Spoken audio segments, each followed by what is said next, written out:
Hello, everyone. Welcome to this brief interview to Federico Garcia Parra.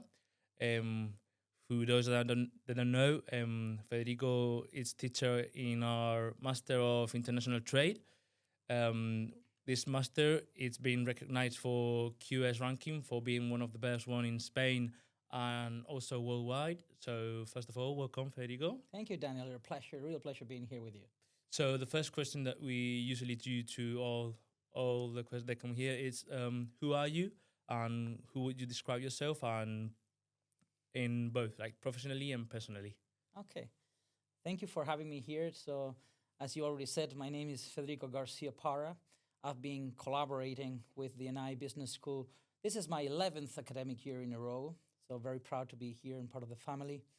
I come currently based in London, the United Kingdom, where I work for an American company called the Otis Elevator Company. It's a leading company within its industry, within its sector.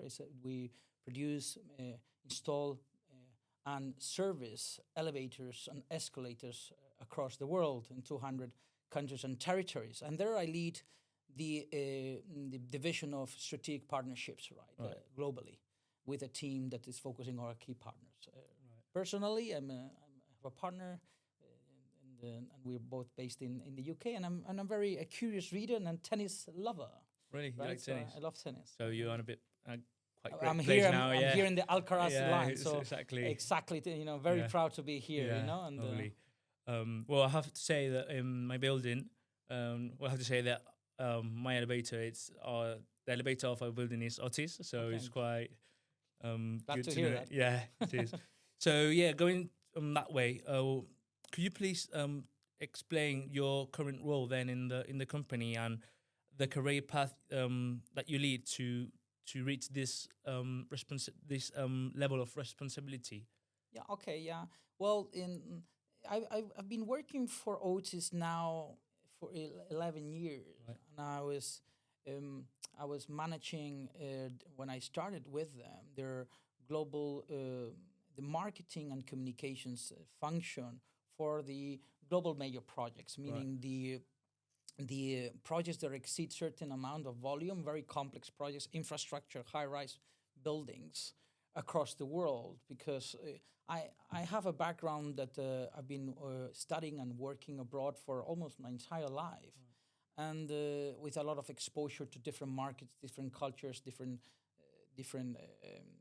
geographical areas. So the company thought I had the right fit to establish a market intelligence system and in order to track visibility and improve our performance in this segment.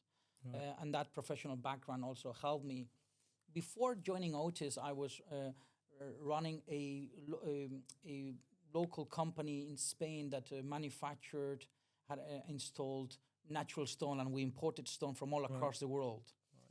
And with that company, I also helped design the growth strategy and signing partnerships with agents and distributors across the world. So that international exposure, exactly, what the company thought it would be good to do that. And then after 5 years doing that function, very successful, we grew the business by 40%.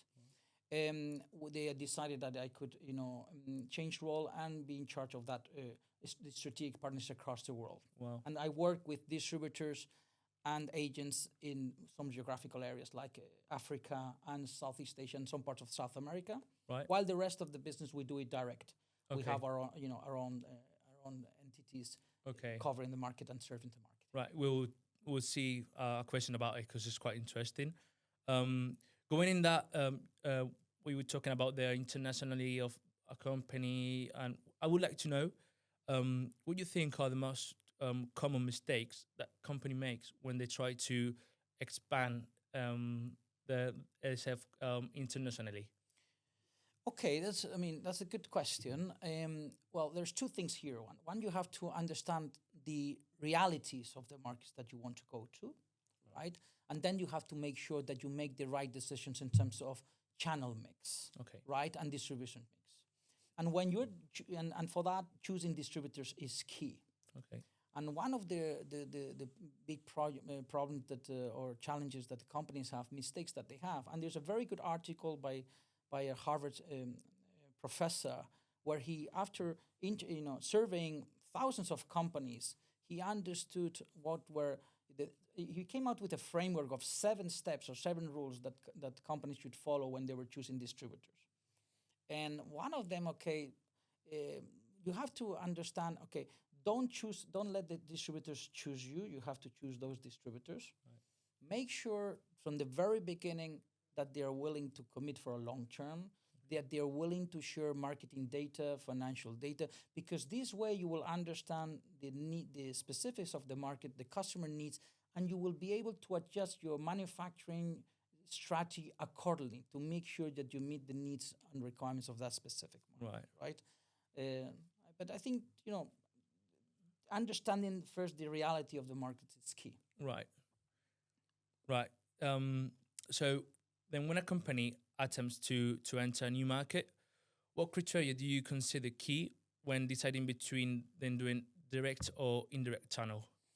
Yeah, this is another important point, right? Because today companies have in the possibility of going direct in many cases, but there are a lot of things that you have to bear in mind. First is the reality of that market, but we're talking about local compliance, understanding the market well, and also what are the desired service outputs that the final customer it's expecting from the distributors, right? And we're talking about pull forces, push forces, those driven by supply, those driven by demand.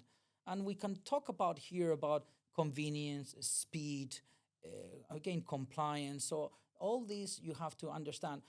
Let me give you an example. Let's say you have a wine company, you're a wine producer here in Spain, and you would like to sell your products in Canada, right?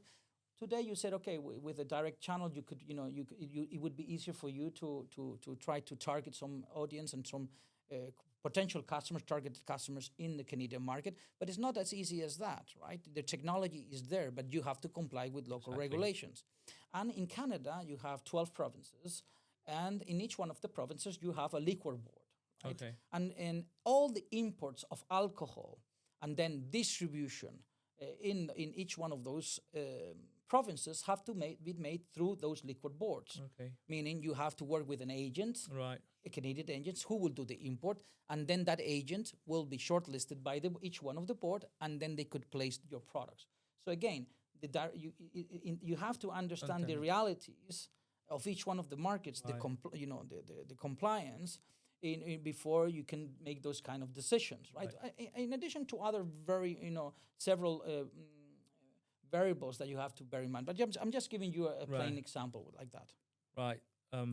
Very interesting. So the next question is, what trends do you think they will completely change the global distribution model in the next 5 years?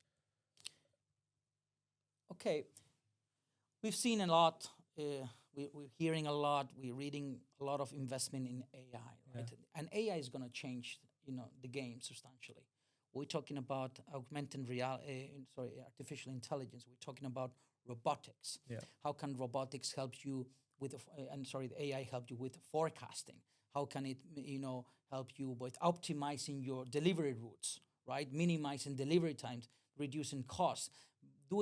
Helping marketeers make more intelligent and data-driven, fact-driven inventory decisions, right? Which at the end will translate in better customer satisfaction, lower cost, speed, and also it will help marketeers to deliver or design data-driven, bespoke solutions for the final customers, with the historical data that they've seen from the previous purchases or transactions that they had together. So also a huge improvement in and cost reduction in the way companies and distributors manage their inventories, right? So by 2030, it's estimated that around 30 to 40% of the materials that will be handled in a warehouse will be managed by robots, right? Wow. So again, we're talking about it's automation, robotics, artificial intelligence to help you again forecasting, reduce costs, increase speed, and manage your inventories more intelligently. So we said that AI will be probably the most important thing in the next I years. think AI and robotics. Yeah. AMRF, Right. okay? And AI and robotics. Right. For sure. Yeah. So going to this kind of technology, what technologies also do you think that professionals will need to master if they want to stand out in an international company? Okay. I think it's all linked to what I was just saying, right? In terms of, what you have to understand, how can you leverage from AI, from artificial intelligence, right? You have to understand what are the use cases, right? And what are the benefits that AI can bring, right? And benefit from that, and make your company or your companies using those technologies create a competitive advantage, right? So I think everything that is linked to AI, data analysis, data scientists, to help you use all these tools efficiently and intelligently, I think this is the way to go. Yeah. Right. So going about now about the subject that you teach in, right, in our master, could you briefly tell us what can we expect from it to a student that or someone who wants to do the master with us? What you can tell us about your subject? Okay, the subject itself, and also because of my style, first of all, is going to provide them with an international mindset on how to approach, decisions. We're talking about international distribution channel management, not just channel management. Okay. Right. So they have to understand. Okay, what dimensions do they have to bear into account when they're making decisions, when they're designing a distribution strategy that goes beyond their local or domestic markets. Right. So I think also because of my background and that I've been exposed to both in mid-size but also large corporations with an international background and interacting with a lot of different markets and cultures, that I could help them do that analysis and shift from a more domestic or local mindset to a more international mindset, and help them understand what are all the variables that they would have to take into consideration before making a decision to make that right decision. Depending also in the for example, the continent, the country. Exactly. Right. And also industry. So that's the first thing. Second thing is, I provide them with the framework and tools for them to make sure to be able to design the right strategy, right? And with a very specific, step, a process that they should follow and they can follow once they do. That will help them not only in designing distribution strategies globally, but also it's a process that they could use to analyze problems and solve, problems in other areas, right? If you follow that structured process. Okay. But yeah, so they could use it for the kind of. I believe so, right? And one of the things I do when I start a course with a new group is I ask them all of them to provide the feedback, to provide them what is their professional experience, what did they study, what is the motivation to join the program. So I understand what is their motivation. Okay. But also I always try to link something from my experience to their experience. Right. Meaning I try, and I try to share with the student body or the class how important it's always to make a connection with the individual when you're starting to do a relationship, right? And that happens when you're starting to sign partnerships, when you sign the partnerships that you want to last long. So you need to understand what motivates the other side. Okay. What is important for them. That then you can work together in finding ways that both entities, both parties benefit from the partnership, right? In addition to all the tools and materials that that are available and I've developed for them to follow the course. Right. So seeing the kind of profiles that you can see in the master, who you think is the one who can most benefits receive from your signature? Well, maybe all of them.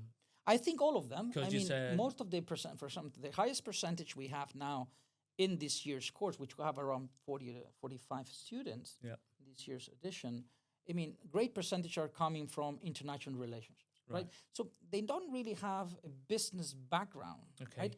But I think, however, not having a business background and learning this kind of processes and strategies, I think can they're more open to understand and to learn than perhaps if you already have a business background. So I think it all relies on the motivation of the individual to pursue a course. Okay. What is really driving? If the motivation is not clear or a bit low, it is my fault. Your fault. not my fault, but my responsibility Okay. Right. Yeah. and challenge to increase that motivation and help them understand, and find their way at the end of the course. Okay. So Federico, that's all of it for the interview. I enjoyed it a lot. Hope you enjoyed it as much as I did. Also, thank you for your time and for everything you have shared. I think we're going to learn a lot of it, and I'm really sure that it will be for a great value for us to this interview. And hope to see you in more conversations and more episodes. Thank you very much. Thank you very much for your time. Very happy to be here, and congratulations for all the work you're doing for the new set. It's a new set because we had a different distribution before, but now we on it, so quite good. It's great to see how you're adjusting to improving all the time, and you're communicating in a different way using the best technologies that you can use. Thank you very much. Thank you very much, Federico.